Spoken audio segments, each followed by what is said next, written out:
প্রার্থন cheat করছে তারা দেখাই দেন। কাফিরে আমি হারাইলাম তো ভুল করলাম। পিস্তলের গুলি লোড বাট টিকেটটা চাপা হয় না, এই অবস্থায় যদি আমাকে বলে কেউ যে তোমার প্রার্থনে তুমি ক্ষমা করে দাও, বাট তখন আমি ক্ষমা করব না। বাট এই কথাটা কিন্তু বলছিল আমাদের প্রিয় ভালোবাসার কাফি ভাই। সেই কাফি ভাই কিন্তু দেখলাম মাশাআল্লাহ একটা গাড়ি কিনছে। এর আগে সে একটা বাইক কিনছিল। বাট সে কিছু কথা বলছে, কথাটা বলার পরে আসলে বুঝতে পারলাম যে যে মানুষ নিজ থেকে সফল হওয়ার বা বড় কিছু হওয়ার এটা ইচ্ছা জাগে না, মনে করেন তখনই মানুষের মাথায় ঢুকে যে আমি বড় কিছু হব, অনেক টাকা পয়সার মালিক হব, যখন মানুষ কথাটা বলে, মানে মানুষের কথা গায়ে লাগে। যেমন কাফি বাইরে বলছিল তার প্রার্থনা মা বলছিল, বাট প্রার্থন যে চিটটা করছে, এমন অবস্থায় কিন্তু কাফি সে এখন কিন্তু বাইক একটা কিনছিল, বেচছে, বিক্রি করছে, এখন প্রাইভেট কিনছে, সবই হয়েছে, টাকাও কিন্তু হয়েছে।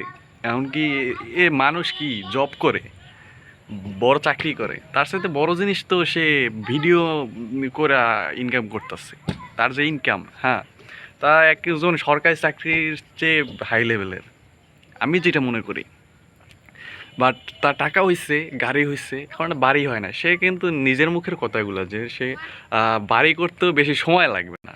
আমিও বলি ভাই, দোয়া করি, যেহেতু প্রার্থন চিট করছে তারা দেখাই দেন। সে এইটা জানি মনে করে যে আসলে কাফিরে আমি হারাইলাম তো ভুল করলাম। সে টাকা পাইছে, গাড়ি পাইছে, বাড়ি পাইছে, ভালো একটা মানুষ পাইছে কিনা জানি না, বাট ভালো একটা চাকরি পাইছে, তার হাজবেন্ডের চাকরি, হ্যাঁ, ভালো চাকরি, টাকা পয়সার মালিক। তো এমন অবস্থায় সে কাফির হারাইছে, মনে করেন কাফির সবই হয়েছে, কাফিরে কিন্তু সে হারাইছে, খালি একটা বাড়ি হয় না। বাড়ি হইতে আর বেশি সময় লাগবে না। কাফি ভাই, আপনার ভালোবাসা রইল আপনার প্রতি, বড় কিছু দোয়া করি, ইনশাল্লাহ ভালো থাকেন।